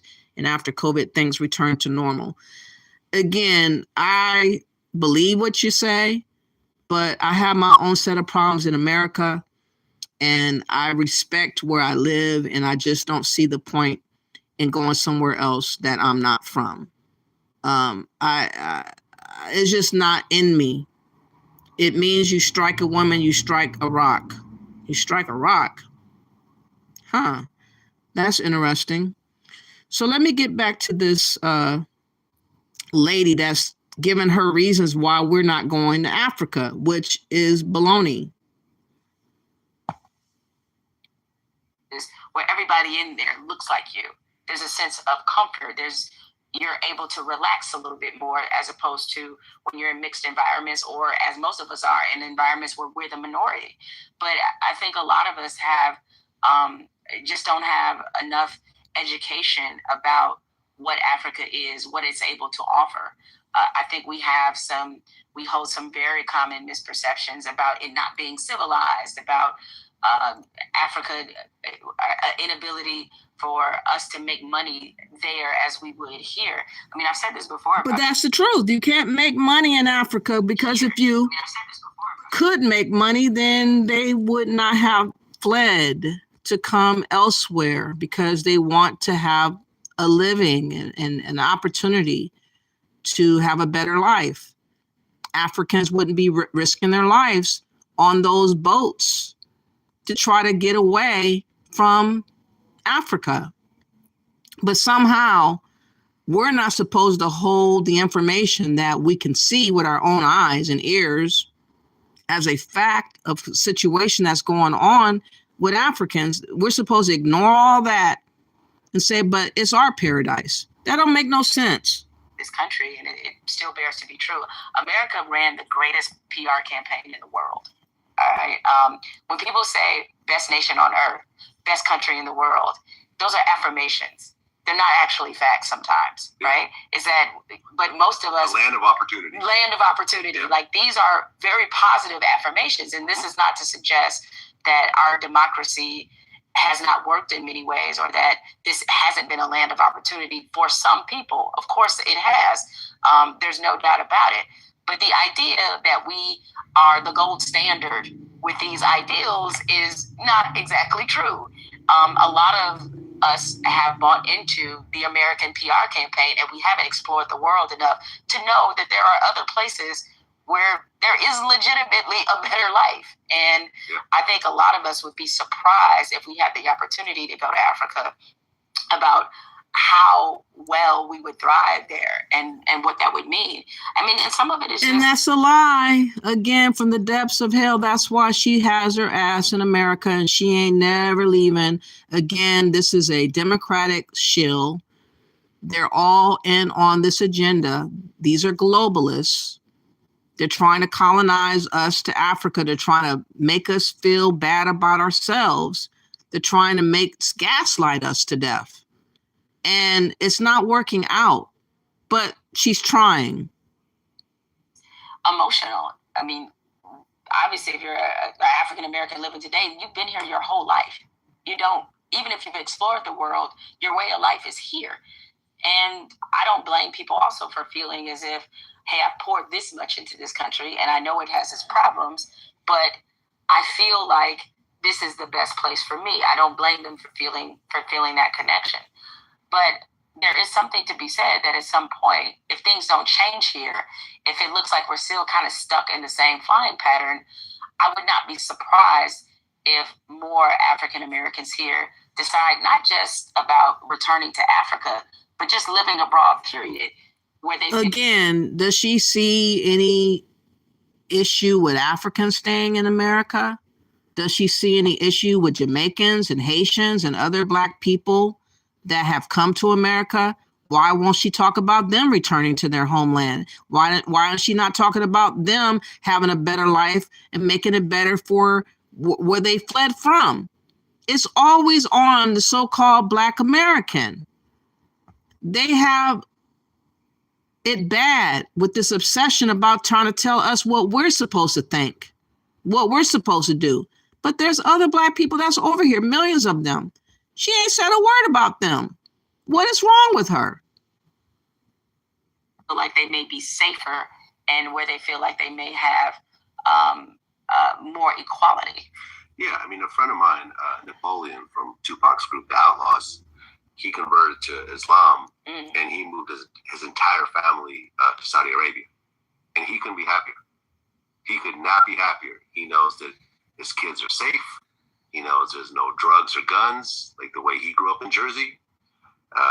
No one's getting murdered around him. He's had a lot of murders in his life. Yeah. From his actual parents getting murdered, like in front of him. And he has no regrets whatsoever. I know some friends who feel that same way about Dubai. Completely foreign country. He had to learn the language. He had to do this, but he was fully accepted. And I've been to Africa. I've been to Senegal. I've been to Egypt. I've been to Jordan, Bahrain. In northern Africa. These are dope places. and it also gives you a better understanding. Now, probably we all have learned. We all have seen what's going on there. We have agreed that not all Black Americans want to come to Africa.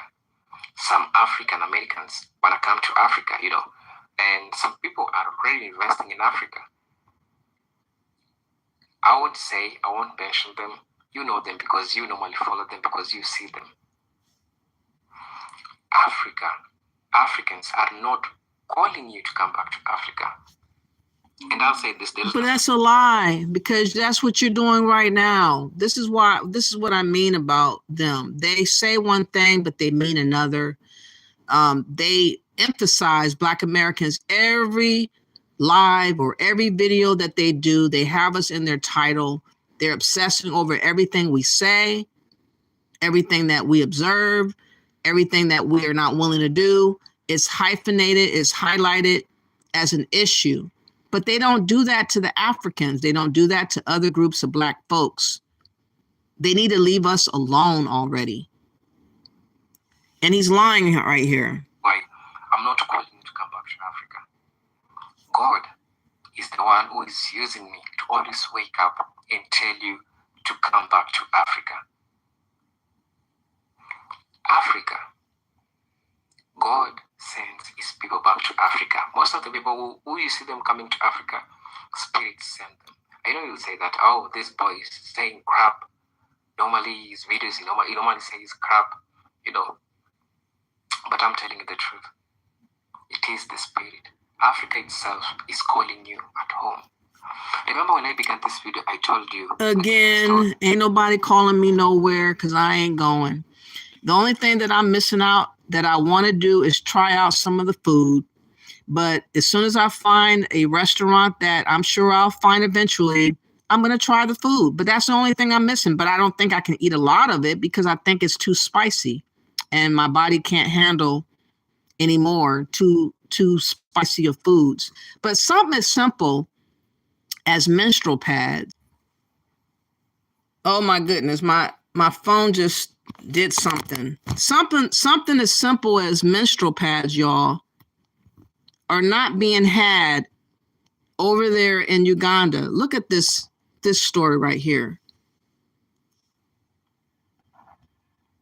Menstrual hygiene is every girl's right, but in this part of the country, the story differs.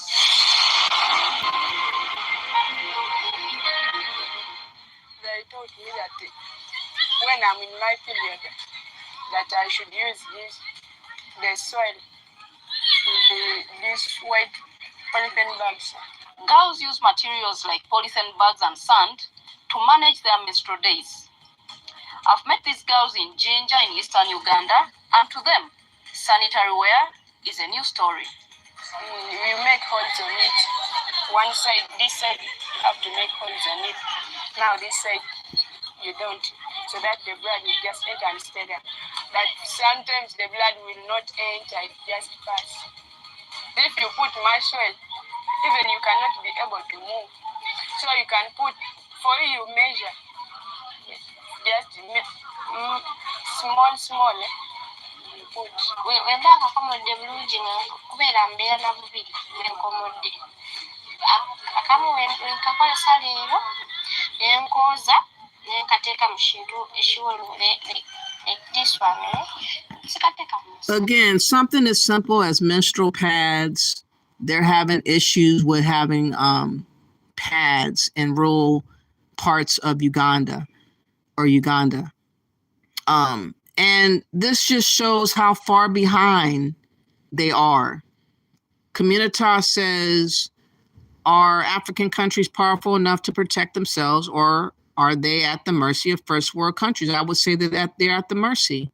And I just made you a moderator, XDMC. Thank you for coming through again. I really appreciate you. I don't mind saying happy birthday to, what's his name? Let me see, Nick. His name is Nick Hers. Okay, happy birthday. Thank you for spending time with me today. I really appreciate that. You said Africans are firing to South America and going through the jungle to get to the United States. Exactly. And most of us are not going to Africa. You go from first world to third world. It don't make sense, Miss D says. Facts. Like it's on fire, Lady PD says. Rwanda seems to have more protective rights for women and anti-corruption laws. Is that right? Alexis Flower says. Lady P says, we will stay here and fight like our people have always done. We don't flee, Lady P says. Exactly. And of course, there are diaspora wars like something Ellis says. And it's because everybody thinks that they can tell us what to do and they can push us around and they can bully us. That's why there's a diaspora war, which we're not a part of, by the way. We don't have no home country in Africa, so we're not really diasporan. But people like to say we're still diasporan. What is my home country? It doesn't exist. Lynn M says there is a big push for Black Americans to go to Africa, yet Africans are fleeing the African continent like it's on fire. Exactly. That's what it doesn't make sense. Africa is great as African has owned so much wealth than America. I have U.S. residency, but I got more in Africa than America. It's easy to grow in Africa if you know the game. Rare People says, I hope you're right. Lady P says, bet you she won't go over there. Nope. Why is she so unhappy with life in America? Who? She needs to show us from Africa. Exactly. I don't want to be looked at as a money bag. That's exactly how you be looking like. And you, Torque Stranger says, I hear you about cops, so I guess media is portraying cops as bad. Are cops not at all? Are either sleeping on the job, drunk, or does not care? Then we have blackouts each day for 4 hours. Blackouts? Oh, you talking about in Africa? And why do we want us to go to Africa? Again, it's an agenda. It's a real agenda. And Miss D says, I can't believe Jamel Hill from Detroit is pushing us to go to Africa. She should know better. She's a Democratic shill, though. And Alexis Fowler says, I feel very comfortable in Africa, but we are still seen not the same and well off, being targeted for money, no matter how you dress to look like them. Exactly.